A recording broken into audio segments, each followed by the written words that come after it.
आज आपण गणेश चतुर्थी विशेष तोंडात टाकताच विरघळणारे मऊसूत असे लाडू तयार करणार आहोत। त्याच्यासाठी 1 चमचा साजूक तूप गरम झालं की त्याच्यात 1 वाटी खोबरा घालायचा आहे, 1 वाटी बदाम, 1 वाटी काजू, अर्धा वाटी अक्रोड आणि 2 चमचा इथे मी बेदाणे घालून घेतलेली आहे।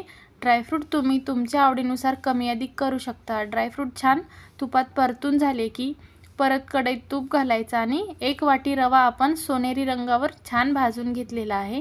रवा गार होतोय तोपर्यंत आपण मिक्सरला ड्रायफ्रूट जाडसर बारीक करून घ्यायचे आहे। 1 वाटी रवा होता त्याच्यासाठी 1 वाटी साखर मिक्सरला बारीक करून घेतली। साखरेऐवजी तुम्ही गुळाचा देखील वापर करू शकता।